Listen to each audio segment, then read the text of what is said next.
Hello student, good afternoon. आज हम prokaryotic eukaryotic के बारे में जानेंगे। क्लास 9th के बारे में पढ़ा रहे हैं, ठीक है ना। 9th में देखा जाएगा तो सेल के बारे में आपको थोड़ा सा डिफिनीशन दिया गया है कि सेल होता क्या है। तो सेल जो होता है basic structure and functional unit of living organism. जितने सारे जीव हैं दुनिया में, सारे के सारे जीवों का जो शरीर होता है वो हमारे सेल से ही मिलकर बना है, ठीक है। जितना जिंदा चीज है हमारी पृथ्वी के अंदर, जो जिंदा है उसका शरीर सेल से ही मिलकर बना है। किसी का शरीर 1 सेल से मिलकर बना है, किसी का शरीर देखा जाएगा 10 से मिलकर बना है, 20 से मिलकर, करोड़ों से मिलकर बना है। तो 9th वाले बच्चे इसको ध्यान से देंगे। बेसिकली ये 9th वालों के लिए ही ये वीडियो है, ठीक है ना। सीबीएसई बोर्ड वाले भी बच्चे देख सकते हैं, यूपी बोर्ड वाले भी बच्चे देख सकते हैं, ठीक है। बस समझने की सारी चीजें हैं इसमें। तो देखो प्रोकैरियोटिक यहाँ पे है और यहाँ पे यूकैरियोटिक। तो प्रोकैरियोटिक में क्या होता है कि एक सेल का विकास होता है। यूकैरियोटिक सेल में क्या होते हैं, कोशिका में मल्टीपल सेल का डेवलपमेंट होता है। तो प्रोकैरियोटिक सेल में कह रहा है कि प्रोकैरियोटिक कोशिका में क्या होती है, केंद्रक होती है। प्रॉपर केंद्रक झिल्ली से ढका नहीं होता है, परंतु केंद्रक जो पदार्थ होता है जिन्हें हम तंतुमय क्रोमेटिन्स कहते हैं, वो समूह के रूप में एकत्रित होकर न्यूक्लियोटाइड का निर्माण करता है। इसमें देखो बच्चों क्या क्या, इसमें कह रहा है कि यूकैरियोटिक कोशिका में केंद्रक उपस्थित होता है तथा केंद्रक झिल्ली द्वारा घिरा होता है। इन कोशिकाओं में न्यूक्लियोप्लाज्म, न्यूक्लियोलस तथा क्रोमेटिन पदार्थ उपस्थित होता है। इसका कहने का मतलब ये है कि अगर हम सेल बनाएं तो सेल आपका देखिएगा कैसा होता है। अगर सेल देखा जाए तो देखो ये जो है हमारा हो गया प्रोकैरियोटिक।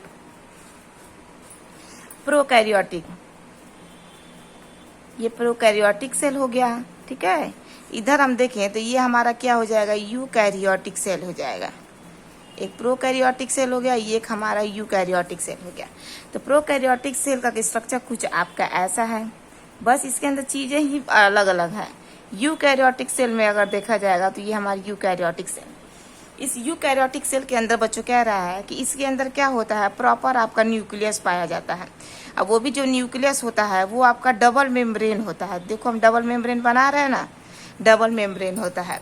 इस डबल मेम्ब्रेन में अगर देखा जाएगा जो बाहर वाली होती है इसे आउटर मेम्ब्रेन कहते हैं। क्या कहते हैं, आउटर मेम्ब्रेन कहा जाता है। और अंदर वाले को कहा जाता है इनर मेम्ब्रेन, यानी कि आंतरिक परत होती है। आंतरिक परत होगी आपकी, ये बाह्य परत हो गई। लेकिन इस प्रोकैरियोटिक के अंदर अगर देखा जाए तो कोई भी न्यूक्लियस लाइक स्ट्रक्चर नहीं पाया जाता। यूकैरियोट्स में देखा जाएगा जितने सारे हम मल्टीपल जो आपके एनिमल आ जाएंगे, पादप आ जाएंगे, उनके अंदर क्या हो रहा है, प्रॉपर ये न्यूक्लियस पाया जा रहा है। इसको हम क्या कहेंगे, इसको हम न्यूक्लियस के नाम से जानते हैं, ठीक है। इस न्यूक्लियस के अंदर क्या होता है कि हमारा जेनेटिक मटेरियल होता है। इसके अंदर क्या होता है, हमारा जेनेटिक मटेरियल होता है। इस जेनेटिक मटेरियल को ही हम डीएनए कहते हैं। इसके अंदर क्या होता है, जेनेटिक मटेरियल होता है, ठीक है। जेनेटिक मटेरियल क्या होता है, हमारा डीएनए होता है। डीएनए का कभी कभी पूरा नाम पूछ देता है क्या है, तो डीएनए का पूरा नाम जो है डीऑक्सी राइबोज न्यूक्लिक एसिड, ठीक है। इसका पूरा नाम डीऑक्सी राइबोज न्यूक्लिक एसिड है। ये जो डीएनए है, ये डीएनए जो होता है एक धागे के रूप में होता है।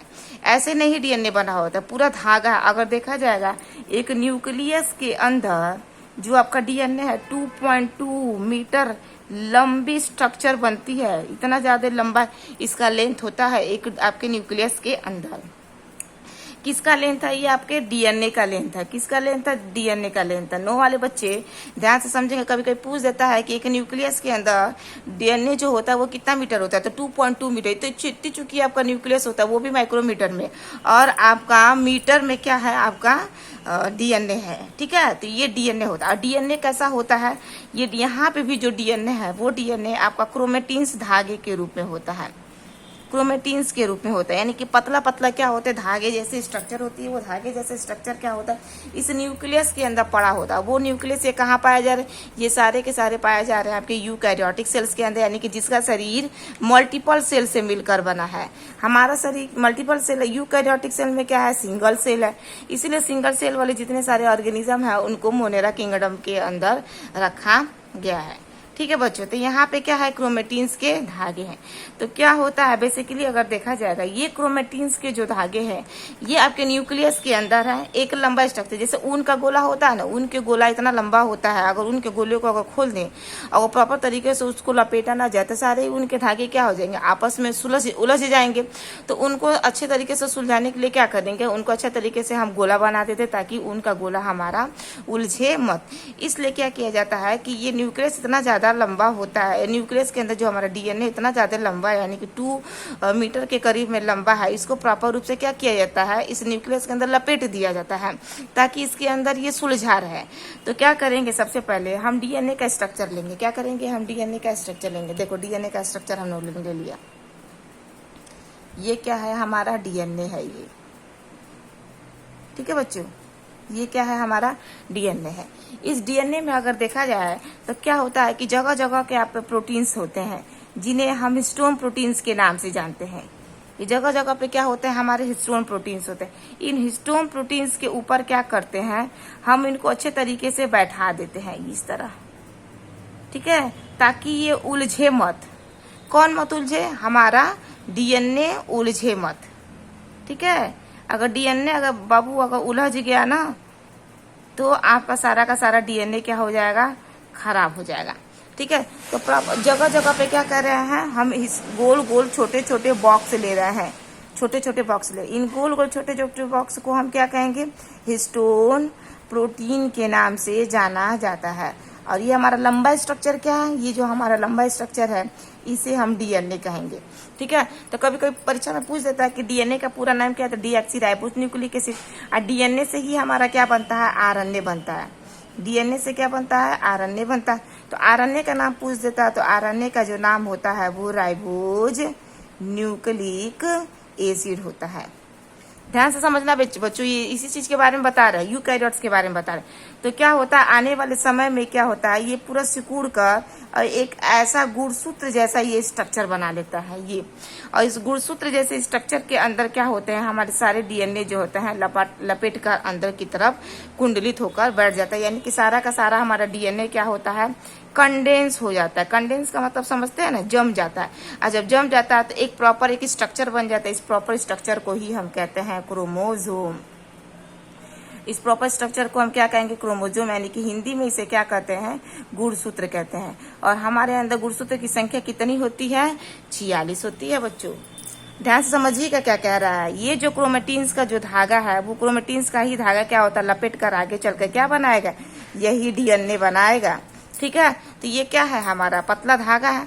कितना मीटर लंबा डीएनए, 2.2 मीटर या लंबा डीएनए है। इस डीएनए को लपेटने के लिए जगह जगह पे हमें क्या मिलेंगे, हिस्टोन प्रोटीन्स मिलेंगे। हिस्टोन प्रोटीन्स के ऊपर हम क्या करते हैं, लपेटते चले जाते हैं, लपेटते चले जाते हैं। और आने वाले समय में क्या होता है कि कंडेंस हो जाता है। ये सब के सब क्या होता है, कंडेंस हो जाते हैं, यानी संघनित हो जाता है। और संघनित होकर एक स्ट्रक्चर बना लेते हैं जिसे हम गुणसूत्र का नाम देते हैं। तो ये डीएनए क्या है, आपका डीएनए और हिस्टोन प्रोटीन, ये हो गया आपका डीएनए। अब प्लस क्या हो गया, ये आपका histone protein. DNA plus histone protein मिलकर आपका बनाते हैं न्यूक्लियोसोम। क्या बनता है आपका, न्यूक्लियोसोम। तो परीक्षा में पूछता है कि न्यूक्लियोसोम किससे मिलकर बना है, तो डीएनए और हिस्टोन प्रोटीन। जब तक हिस्टोन प्रोटीन नहीं रहेगा, डीएनए किसके ऊपर लपेटेंगे, नहीं लपेट पाएंगे। तो डीएनए को प्रॉपर तरीके से लपेटने के लिए हमें हिस्टोन प्रोटीन चाहिए। इस हिस्टोन प्रोटीन्स के ऊपर हम डीएनए को लपेटते चले जाते हैं, लपेटते चले जाते हैं। आने वाले समय में क्या होता है कि डीएनए जो हिस्टोन प्रोटीन्स के ऊपर लपेटा हुआ है वो आगे चलकर कंडेंस हो जाता है। और कंडेंस होकर एक स्ट्रक्चर बना ले रहा है जिसे हम क्या कह रहे हैं, गुणसूत्र के नाम से जानते हैं। और ये पूरा स्ट्रक्चर हमारा क्या कहलाएगा, न्यूक्लियोसोम कहलाएगा। ठीक है, तो यहाँ पे कहने का मतलब ये है बच्चों कि यूकैरियोटिक के अंदर देखो कह रहा है कि यूकैरियोटिक कोशिका में क्या होता है, केंद्रक उपस्थित होता है। सही बात है, हमारा केंद्रक है। और केंद्रक के कितने मेम्ब्रेन है, 2 मेम्ब्रेन है, एक आउटर मेम्ब्रेन है और एक हमारा इनर मेम्ब्रेन है। कह रहा था केंद्रक झिल्ली से घिरा होता है। बिल्कुल सही है, केंद्रक के क्या है, झिल्ली से घिरा होता है। केंद्रक के जगह जगह पे क्या होती है, पोर होता है जिसे न्यूक्लियर पोर के नाम से जानते हैं बच्चों। ये देखो ये छेद का होना जरूरी है, क्योंकि जब डीएनए से आरएनए यहाँ पे बनता तो ये आरएनए को जाने के लिए कोई जगह चाहिए कि नहीं चाहिए। तो आरएनए को जगह जाने के लिए यही जो है केंद्रक क्या नाम है, छिद्र से होकर जो मटेरियल होता है वो हमारे साइटोप्लाज्म के अंदर आता है। ठीक है, फिर कह रहा है कि इन कोशिकाओं में न्यूक्लियोप्लाज्म, न्यूक्लियोलस तथा क्रोमेटिन्स पदार्थ उपस्थित होता है। तो देखो बच्चों, न्यूक्लियस के अंदर का जो मटेरियल होता है, न्यूक्लियस के अंदर का जो मटेरियल होता है इसे हम न्यूक्लियोप्लाज्म कहेंगे। देखो, न्यूक्लियस के अंदर का जो मटेरियल है इसे हम न्यूक्लियोप्लाज्म कहते हैं। क्या कहेंगे? न्यूक्लियोप्लाज्म कहते हैं। ठीक है। और यहाँ पे कोशिका द्रव्य के अंदर जो चीज होती है, द्रव्य होता है, उसे हम साइटोप्लाज्म कहते हैं। ठीक है। तो न्यूक्लियोप्लाज्म, ध्यान से समझो, न्यूक्लियोप्लाज्म, न्यूक्लियोप्लाज्म प्लस क्या हो गया आपका साइटोप्लाज्म। न्यूक्लियोप्लाज्म साइटोप्लाज्म को मिलाकर हम कहते हैं प्रोटोप्लाज्म, यानी कि जीव द्रव्य। केंद्रक द्रव्य, कोशिका द्रव्य को मिलाकर हम जीव द्रव्य के नाम से जानते हैं। तो वही कह रहा है कि इन कोशिकाओं में क्या होता है? न्यूक्लियोप्लाज्म होता है। सही बात है, न्यूक्लियस के द्रव्य है। न्यूक्लियोलस है, सही बात है, न्यूक्लियोलस है। तथा क्रोमेटिन्स पदार्थ क्या होते हैं? आपके उपस्थित होते हैं। ठीक है। तो न्यूक्लियोलस का मतलब क्या है? न्यूक्लियोलस का मतलब ये होता है कि जहाँ पे आरएनए का आपका फॉर्मेशन होता है उस स्थान को हम न्यूक्लियोलस के नाम से जानते हैं। ठीक है। तो न्यूक्लियस आपका अलग होता है, न्यूक्लियोलस आपका अलग होता है, न्यूक्लियोसोम आपका अलग होता है और न्यूक्लियोटाइड आपका अलग होता है। अब देखो क्या है, प्रोकैरियोट्स के अंदर क्या है बच्चों, ये जैसा स्ट्रक्चर इसके अंदर दिखाई नहीं देता। इसके अंदर क्या होता है? प्रॉपर एक सर्कुलर हमारा डीएनए पाया जाता है। क्योंकि प्रोकैरियोट्स के अंदर पहले डीएनए कैसा होता था? हमारा सर्कुलर होता था। तो प्रोकैरियोट के अंदर जो डीएनए होता है वो डीएनए कैसा होता है? आपका सर्कुलर डीएनए होता है। ठीक है ना, गोल गोल डीएनए होता है। इस डीएनए जो है, इस डीएनए के बाहर क्या है? कोई आपको दीवार दिखाई दे रही है इस यूकैरियोट्स के बाहर के जैसे? नहीं दिखाई दे रही। तो इसका मतलब, कहने का मतलब सीधा सीधा यही है कि प्रोकैरियोट्स के बाहर कोई भी दीवार पाई नहीं जाती, यानी कि membrane bound structure are not found in their prokaryotic cell. Eukaryotic cell में कह रहा है कि यूकैरियोटिक सेल में double membrane are present in their cell. ठीक है। अब वो भी न्यूक्लियस कैसा होता है? Nucleus double membrane like structure है, वो भी प्रेजेंट कहाँ है? हमारी यूकैरियोटिक सेल के अंदर है। तो इसके बाहर कोई भी दीवार नहीं पाई जाती। सबसे बड़ा अंतर तो यही हो गया। पहला अंतर यही है कि प्रोकैरियोटिक सेल के बाहर कोई दीवार नहीं पाई जाती। इसके अंदर का जो जेनेटिक मटेरियल होता है डायरेक्ट साइटोप्लाज्म के अंदर नंगा पुंगा फैला होता है। यूकैरियोटिक सेल के अंदर कह रहा है कि इसका जो केंद्रक होता है वो प्रॉपर क्या होता है? दोहरी परत होता है। इस दोहरी परत के अंदर इसका जेनेटिक मटेरियल होता है। लेकिन प्रोकैरियोटिक में ऐसा नहीं होता है, कोई भी झिल्ली वगैरह नहीं होती। तो देखो यहाँ पे क्या है, प्रोकैरियोटिक कोशिका में क्या है? केंद्रक दिखाई दे रहा ना, केंद्रक तथा केंद्रक झिल्ली से ढका नहीं रहता। कोई भी केंद्रक झिल्ली नहीं है, न्यूक्लियर मेम्ब्रेन नहीं है, परंतु केंद्रक पदार्थ तंतुमय क्रोमेटिन समूह के रूप में एकत्र होकर न्यूक्लियोटाइड का निर्माण करते हैं। ये बच्चों है जो आपको सर्कुलर डीएनए दिखाई दे रहा है गोल गोल, इसी को हम न्यूक्लियोटाइड कहते हैं। न्यूक्लियोटाइड के नाम से जाना जाता है। तो ये न्यूक्लियोटाइड हो गया तुम्हारा, और ये क्या हो गया तुम्हारा? न्यूक्लियोसोम है। तो देखो न्यूक्लियोटाइड अलग होता है, न्यूक्लियोटाइड अलग है। दूसरा क्या है तुम्हारा? न्यूक्लियोसोम है। और तीसरा क्या है आपका? न्यूक्लियोलस है। ठीक है। और चौथा आपका क्या है? न्यूक्लियस है। तो देखो ये चारों अलग अलग है। ठीक है। तो न्यूक्लियोटाइड क्या है? डीएनए के प्रोकैरियोट्स के अंदर जो सर्कुलर डीएनए पाया जा रहा है उसी को हम न्यूक्लियोटाइड कह रहे हैं। न्यूक्लियोसोम क्या है? डीएनए और हिस्टोन प्रोटीन जब मिलकर स्ट्रक्चर बनाते हैं उसी को हम न्यूक्लियोसोम कहते हैं। न्यूक्लियोलस क्या होता है? जहाँ पे आपका डीएनए से क्या होता है? आरएनए बनता है। यहाँ पे क्या होता है? तेजी से कभी कभी किस न्यूक्लियस के अंदर क्या होता है कि डीएनए से आरएनए बनता है। जिस स्थान पर बनता है उसी को ही हम क्या कहते हैं? न्यूक्लियोलस कहते हैं। और न्यूक्लियस क्या है तुम्हारा? तो न्यूक्लियस ये क्या है? डबल मेम्ब्रेन बाउंड स्ट्रक्चर पाया जाता है जिसके यूकैरियोटिक कोशिका के अंदर, को हम न्यूक्लियस के नाम से जानते हैं। तो कह रहा है, हो गया ना। अब देखो कह रहा है कि साइटोप्लाज्म में डीएनए वृत्ताकार होता है। बिल्कुल सही है। ये क्या है हमारा? ये प्रोकैरियोट है ना, ये प्रोकैरियोट का क्या है? हमारा साइटोप्लाज्म है। प्रोकैरियोट का क्या है हमारा? ये साइटोप्लाज्म है। और यूकैरियोटिक का ये हमारा साइटोप्लाज्म था। तो वही कह रहा है कि साइटोप्लाज्म में डीएनए वृत्ताकार होता है। बिल्कुल वृत्ताकार है। ठीक है। फिर कह रहा है कि और हिस्टोन प्रोटीन अनुपस्थित होता है। बिल्कुल सही। यहाँ पे कोई आपको हिस्टोन प्रोटीन दिखाई दे रहा है? नहीं दिखाई दे रहा। इनमें हिस्टोन प्रोटीन होता है, किनमें होता है? यूकैरियोट सेल के अंदर। तो क्या कह रहा है? डीएनए अणु लंबी रेखीय संरचना के रूप में उपस्थित होते हैं। बिल्कुल सही। इतना ज्यादा लंबा, कितना लंबा? 2.2 मीटर लंबा स्ट्रक्चर बना रहा है। फिर क्या कह रहा है इसमें? तथा हिस्टोन प्रोटीन उपस्थित होते हैं। बिल्कुल सही। यूकैरियोट्स में डीएनए लंबा होने की वजह से ही हमें हिस्टोन प्रोटीन्स चाहिए। अगर हिस्टोन प्रोटीन अगर नहीं होता, डीएनए हमारा छोटा होता, कोई मतलब नहीं है, डायरेक्ट इसको हम न्यूक्लियोप्लाज्म में रखे रहते हैं। ठीक है, अब देखो तीसरा इसमें क्या कह रहा है। तीसरा कह रहा है कि आरएनए तथा प्रोटीन का संश्लेषण एक ही स्थान पर होता है। यानी कि इसके अंदर क्या होता है, डीएनए से आपका आरएनए बनेगा और आरएनए से क्या बनेगा, आपका प्रोटीन्स बनेगा। तो डीएनए से क्या बनता है, आपका आरएनए, और आरएनए से क्या बनेगा बच्चों, आपका प्रोटीन्स का फॉर्मेशन होगा। तो कहाँ होगा, ये एक ही जगह पे होता है, साइटोप्लाज्म के अंदर होता है। इसमें कह रहा है कि आरएनए का संश्लेषण केंद्रक में होता है तथा प्रोटीन का संश्लेषण साइटोप्लाज्म में। तो बिल्कुल सही है, आरएनए बनेगा ना। तो देखो यहाँ पे ये जो न्यूक्लियस है हमारा, ये न्यूक्लियस है, ये हमारा क्या है, ये हमारा न्यूक्लियस था, डबल मेम्ब्रेन बाउंड स्ट्रक्चर था, यही ना था। इस न्यूक्लियस के अंदर क्या होता है, हमारा डीएनए से क्या बनेगा बच्चों, आरएनए बनेगा। और ये हमारा प्रॉपर क्या है बच्चों, देखो ये हमारा प्रॉपर सेल है। ठीक है, ये हमारा क्या है, सेल है। ये हमारा क्या है, न्यूक्लियस है। ठीक है, तो ये न्यूक्लियस हो गया, ये सेल हो गया। डबल मेम्ब्रेन है न्यूक्लियस, कैसा है, डबल मेम्ब्रेन है। समझ में आ रहा है। तो देखो यहाँ पे क्या रहा है, आरएनए का संश्लेषण कहाँ हो रहा है, केंद्रक में हो रहा है, बिल्कुल सही है, न्यूक्लियस के अंदर हो रहा है। तथा प्रोटीन्स का संश्लेषण कहाँ होता है, साइटोप्लाज्म में। यानी कि यहाँ से आरएनए क्या होगा, जब बाहर आएगा तो आरएनए से क्या बनेगा बच्चों, प्रोटीन बनेगा। तो आरएनए से प्रोटीन कहाँ बनेगा, आपके साइटोप्लाज्म के अंदर बनेगा। साइटोप्लाज्म का मतलब होता है कोशिका द्रव्य। ठीक है, कोशिका द्रव्य होता है। और न्यूक्लियस का मतलब क्या होता है, यहाँ पे आपका न्यूक्लियस के अंदर न्यूक्लियस होता है, तो इसको हम केंद्रक द्रव्य के नाम से जानते हैं, केंद्रक द्रव्य।